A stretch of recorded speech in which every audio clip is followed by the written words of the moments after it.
Welcome to our channel. ఈరోజు eyesight problem అండి. చాలామంది ఫేస్ చేస్తున్న పెద్ద ప్రాబ్లం. అంటే చిన్నపిల్లలు యాక్చువల్లీ పుట్టగానే 2 ఇయర్స్ అవ్వగానే వాళ్ళలో మనం ఈ ప్రాబ్లం చూస్తూ ఉంటాం. అంటే పెద్దవాళ్ళకు కూడా చూస్తూ ఉంటాం. సో ఈ ప్రాబ్లం అన్నిటికీ ఒకటే రెమెడీ ఉంది. ఈ రెమెడీని మీరు రెగ్యులర్గా పాటిస్తే ఈ ఐసైట్ ప్రాబ్లం నుంచి బయటపడవచ్చు అంటున్నారు హోమియో కన్సల్టెంట్ శృతి గారు. అసలు శృతి గారు ఈ రెమెడీ ఎలా ప్రిపేర్ చేస్తారు, ఎన్నిసార్లు తీసుకోవాలో మేడం ద్వారా తెలుసుకుందాం. నమస్తే మ్యామ్. నమస్తే మేడం, ఈరోజు ఐసైట్ ప్రాబ్లంకి ఒక మంచి రెమెడీ ఉంది. ఈ రెమెడీ రెగ్యులర్గా పాటిస్తే కంపల్సరీ పిల్లవాళ్ళు కాదు, పెద్దలు కాదు, ప్రతి ఒక్కరికి ఐసైట్ ప్రాబ్లం చేస్తే బయటపడవచ్చు అంటున్నారు కదా. ఆ రెమెడీ ఏంటి, అందులో మనం ఏ ఇంగ్రీడియంట్స్ వాడుతున్నాం? ఓకే. సో జనరల్గా ఈ మధ్య కాలంలో చిన్నపిల్లల నుండి పెద్దవారి వరకు కూడా ఐకి సంబంధించిన చాలా రకాల ప్రాబ్లమ్స్ అనేవి మనం చూస్తూ ఉన్నాము. సో మెయిన్గా డ్రై ఐస్ అని, లైక్ ఐస్ విజన్ డిఫెక్ట్ అనేసి, అండ్ కంజెనిటల్ ప్రాబ్లమ్స్ అనేవి ఇలా చూస్తూ ఉన్నాము. సో ఇంట్లో ఉండే ఇంగ్రీడియంట్స్తో మనం ఒక చిన్న చిట్కా మాదిరిగా చేసుకుంటూ డైలీ కనుక కన్జంప్షన్ చేసినట్టయితే ఈ ఐసైట్ ప్రాబ్లం నుంచి కొంతమేర వరకు మనం ప్రాబ్లమ్ని కంట్రోల్ పెట్టుకోవడానికి అవకాశం అనేది ఉంటుంది. మేడం, ఈరోజు మనము ఏమేమి ఇంగ్రీడియంట్స్ వాడుతున్నాం? సో మెయిన్గా చూసుకున్నట్టయితే ఆవు నెయ్యి, సోంపు, ఓకే, బాదాం, ఓకే, పటిక బెల్లం, పాలు, ఓకే, అలాగే ఇలాచి, యాలకులు. ఇది మనం ఎలా ప్రిపేర్ చేసుకోవాలి మేడం? సో ఈ ఉన్న 5 ఇంగ్రీడియంట్స్ అనేవి కూడా, సో ఫస్ట్ మిల్క్ వెయిట్ చేసుకోవాలి. Okay ma'am. తర్వాత యాలకులు, సోంపు, బాదం, పటిక బెల్లం. కొద్దిగా మనం ఈ డ్రై రోస్ట్ కానీ లేదంటే నార్మల్గా మిక్సీ పట్టేసుకొని ఫైన్ పౌడర్ లాగా చేసేసుకొని మిల్క్లో కలుపుకొని, అలాగే ఒక 3 grams అంటే డైలీ ఇంటేక్ ఆఫ్ ఆవు నెయ్యి వచ్చేసి 3 grams for healthy persons. 3 grams తీసేసుకొని మిక్సప్ చేసేసుకొని ఇండివిజువల్ పట్టేసి మనం daily one time or 2 times అనేవి ఇంటేక్ తీసుకుంటే కొంతమేర వరకు మనం ఈ ఐసైట్ ప్రాబ్లం నుంచి కంట్రోల్ పెట్టుకోవడానికి అవకాశం ఉంటుంది. ఓకే మేడం, మనం అయితే ఫస్ట్ పాలని వేడి చేసుకుందాం. ఓకే, ఇవి స్వచ్ఛమైన ఆవు పాలు. Okay ma'am. అంటే ఎంత క్వాంటిటీ తీసుకోవాలంటారు పాలు? జనరల్గా పిల్లలకి అయితే 1 గ్లాస్, పెద్దవాళ్ళకి అయితే మార్నింగ్ అండ్ ఈవినింగ్ తీసుకుంటే సరిపోతుంది. 1 గ్లాస్ ఆల్మోస్ట్ 250 ml వరకు ఇంటేక్ అనేది, డైలీ ఇంటేక్ అనేది చాలా బెటర్. బట్ కాకపోతే ఈ మధ్య కాలంలో ఆ ఇంటేక్ కూడా చాలా వరకు తగ్గిపోతుంది. సో దానివల్ల మిల్క్ వల్ల ఏవైతే మిల్క్లో మినరల్స్ కానీ వైటమిన్స్ కానీ ఏవైతే ఉంటాయో అవి డెఫిషియెంట్గా అయిపోయేసి మనం లైక్ కాల్షియం డెఫిషియెంట్ అని, వైటమిన్ D3 డెఫిషియెంట్ అని ఇట్లా వస్తూ ఉంటుంది. సో దానికి సప్లిమెంట్గా తీసుకుంటూ ఉండాలి జనరల్గా. నెక్స్ట్ మనం ఏ ఐటమ్స్, అంటే ఈ 3 ఐటమ్స్, మిగతా ఐటమ్స్ ఈ పాలు వేడయ్యే లోపల మనం ఈ వీటిని పౌడర్ చేసేస్తాం. Okay ma'am. ఫస్ట్ పటిక బెల్లం. మేడం, పటిక బెల్లం వల్ల అంటే మన ఐసైట్ను ఎలా మనం కంట్రోల్లో ఉంచుకోవచ్చు? జనరల్గా పటిక బెల్లం వల్ల చాలా రకాల ఉపయోగాలు ఉన్నాయి. మెయిన్గా ఇది ఏంటంటే బాడీ కూలింగ్ ఏజెంట్ అంటారు. సో అండ్ దీంట్లో ఏంటంటే అన్ని రకాల మినరల్స్ ఉంటాయి. మినరల్స్ అంటే ఖనిజ లవణాలు అంటారు కదా. సో మన ఈ పటిక బెల్లంలో ఏంటంటే కోల్డ్ కానివ్వండి, కాఫ్, వైటమిన్ ఏ ఎక్కువగా ఉండడము, రోజువారీ వచ్చే లైక్ అలసట తగ్గించడము, ఫీవర్ కండిషన్స్ తగ్గించడము, ఇలాంటివి మనం నియంత్రణ చేసుకోవడంలో ఈ పటిక బెల్లం అనేది చాలాగా ఉపయోగపడుతూ ఉంటుంది. కొద్దిగా తీసుకుందాము పటిక బెల్లం. లైక్ ఒక 250 ml మనకు 1 గ్లాస్ ఆఫ్ మిల్క్కి కావాల్సినంతగా పటిక బెల్లం తీసుకుంటాము. Okay ma'am. మేము అంటే పటిక బెల్లాన్ని మనము అంటే డయాబెటీస్ ఉన్న వాళ్ళు కూడా ఇది వాడచ్చు అంటారు? వాడచ్చు, దీనికి ఇబ్బంది ఏమీ లేదు. ఓకే మేడం, నెక్స్ట్ ఐటమ్ మనం ఏం చేస్తున్నాం మిక్సీ పట్టుకోవడానికి? నెక్స్ట్ సోంపు. Okay ma'am.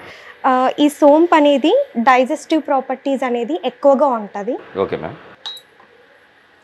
So digestion improve అవ్వడంలో, అలాగే మనకి జీర్ణాశయంకి సంబంధించిన ఏవైతే సమ్ కైండ్ ఆఫ్ డిజీజెస్ ఉంటాయో, లైక్ చిన్న పేగు అవ్వచ్చు, పెద్ద పేగు అవ్వచ్చు, అలాగే డైజెషన్కి సంబంధించినవితో పాటుగా మనం ఓరల్ మౌత్ ఫ్రెషనర్గా కూడా ఈ సోంపుని యూజ్ చేయవచ్చు. Okay ma'am. కొద్దిగా సోంపు, ఓకే, అలాగే ఇలాచి. ఇలాచి జనరల్గా మనం మౌత్ ఫ్రెషనర్గా వాడుతూ ఉంటాము. ఈ ఇలాచిలో ఏంటంటే మెయిన్గా మినరల్స్ ఎక్కువగా ఉంటాయి. సో ఈ మినరల్స్ వల్ల మన బాడీకి చాలా వరకు ఏవైనా మినరల్ డెఫిషియన్సీ ఉంటుందో వాటిని ఈ మనం యాలకులతో రీఫిల్ చేయవచ్చు. అలాగే బాదం. ఓకే. సో జనరల్గా హెల్దీ పర్సన్స్ ఇంటేక్ ఆఫ్ బాదం వచ్చేసి రెగ్యులర్గా అయితే 3 to 4 బాదం అనేది ఎనఫ్. Okay ma'am. అంటే ఓవర్ నైట్ సోక్ చేసేసి మనం ఎర్లీ మార్నింగ్ పీల్ ఆఫ్ చేసేసి తీసుకున్న బాదం అనేది చాలా హెల్దీ. అండ్ దీని నుంచి మనకి న్యూట్రిషియస్ వాల్యూస్తో పాటుగా మనకి కావాల్సిన ఆమ్లాలు అంటే లైక్ యాంటీ యాసిడ్స్ అనవచ్చు, ఒమేగా 3 ఫ్యాటీ యాసిడ్స్ అవ్వచ్చు, వైటమిన్స్ అవ్వచ్చు, మెయిన్ మినరల్స్ అవ్వచ్చు, వీటి నుంచి మనకి లభిస్తుంది. సో ఇది మనం కొన్ని ఫ్యూ అమౌంట్స్ ఆఫ్ ఆల్మండ్స్ తీసుకుంటున్నాము. Okay ma'am. ఈ మూడింటిని మనం మిక్స్ చేసుకొని తర్వాత పాలల్లో మనం ఏదైతే పాలు వేడి చేసుకున్నామో ఆ పాలల్లో మనం కలుపుకొని తాగాలి. ఈ 4 ఇంగ్రీడియంట్స్ని ఫైన్ పౌడర్ లాగా పేస్ట్ చేసుకోవాలి. Okay ma'am.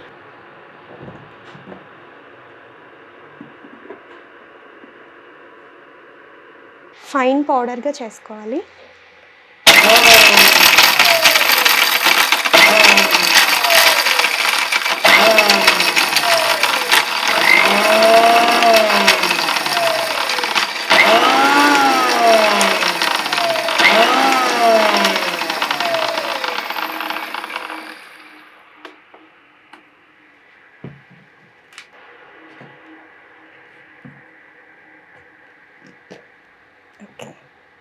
సో ఇలా ఫైన్ పౌడర్ లాగా మనం పేస్ట్ అంటే మిక్సీ పట్టేస్తే సరిపోతుంది.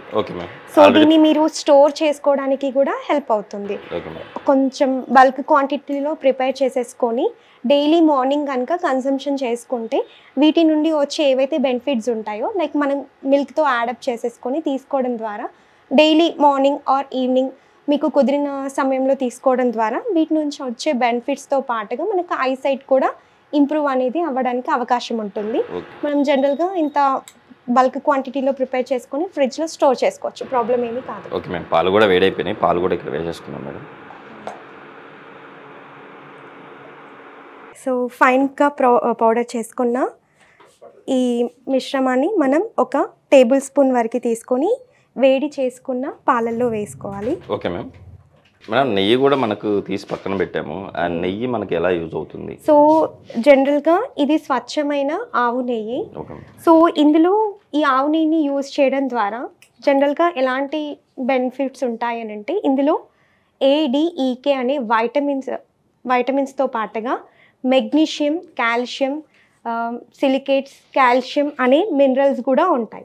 సో ఇది సాచురేటెడ్ ఫ్యాటీ యాసిడ్స్ కాబట్టి ఇందులో ఒమేగా 3 ఫ్యాటీ యాసిడ్స్ కూడా ఉంటుంది. సో అలాగే ఇందులో మనకి డైజెస్టివ్ సిస్టమ్కి ఎంతో ఉపయోగకరమైన బ్యూటరిక్ యాసిడ్ అనేది కూడా ఉంటుంది.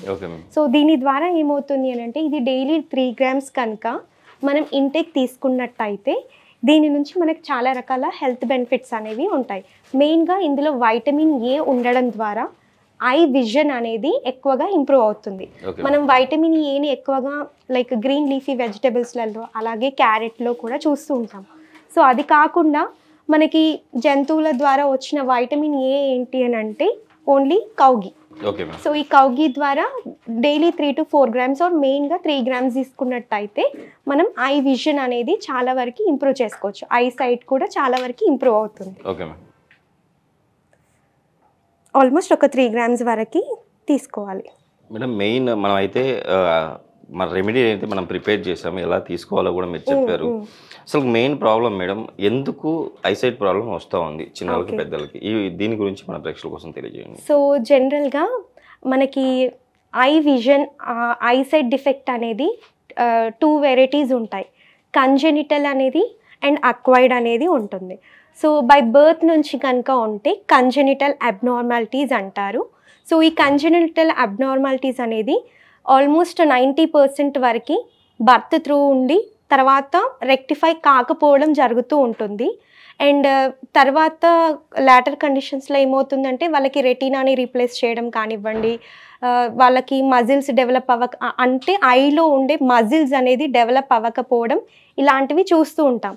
సో వీటికి ఏంటంటే ఆల్మోస్ట్ మనకి ట్రీట్మెంట్ ఇప్పుడున్న శాస్త్రీయంగా అయితే డెవలప్ అవ్వడం అనేది జరుగుతుంది. సో అండ్ అక్వైర్డ్ కండిషన్లో వచ్చేసరికి ఎక్కువగా టీవీ చూడడం, వైటమిన్ డెఫిషియట్ ఫుడ్ ఇంటేక్ తీసుకోవడము, అండ్ ఎక్కువగా డిజిటల్కి లైక్ డిజిటల్ సెల్ ఫోన్స్కి కానివ్వండి, కంప్యూటర్స్కి కానివ్వండి ఎక్కువ ఎక్స్పోజ్ అవ్వడము, మనకి రేస్కి ఎక్కువగా ఎక్స్పోజ్ అవ్వడం ద్వారా మనకి ఐ సైట్ డిఫెక్ట్స్ అనేది వస్తూ ఉంటుంది. అలాగే డ్రై ఐస్ సిండ్రోమ్ అంటారు. ఐస్ కూడా కంప్లీట్గా మనకి లాక్రిమేషన్ అనేది అవ్వాలి. మనకి కంటిలో లాక్రిమల్ గ్లాండ్స్ అనేవి ఉంటాయి. సో ఆ లాక్రిమల్ గ్లాండ్స్ అనేవి ప్రాపర్గా సెక్రీట్ చేయనప్పుడు లాక్రిమేషన్ని, సో ఐ మొత్తం డ్రైగా మారిపోయి కంప్లీట్గా పెయిన్ రావడం, మంట రావడం, ఇలాంటి కండిషన్స్ని మనం చూస్తూ ఉంటాం. సో ఆ డ్రై ఐ సిండ్రోమ్ని కూడా మనకి కొంతవరకు ఒక 80% వరకు కంట్రోల్ పెట్టడం అనేది మనం తీసుకున్న ఈ చిన్న ఇంగ్రీడియంట్స్ ద్వారా సెట్ అవుతుంది. ఓకే మ్యామ్, ఈరోజు అయితే మన ప్రేక్షకుల కోసం ఇది బెస్ట్ రెమెడీ అనుకుంటున్నాను మేడం ఐసైట్ ప్రాబ్లమ్కి. ప్రతి ఒక్కరు కూడా ఈ రెమెడీని పాటించి కంపల్సరీ వాళ్ళ ఐసైట్ ప్రాబ్లం నుంచి అయితే బయటపడతారని ఆశిద్దాం మేడం. మన ప్రేక్షకులకు ఇంత మంచి రెమెడీ చెప్తేందుకు థ్యాంక్ యూ.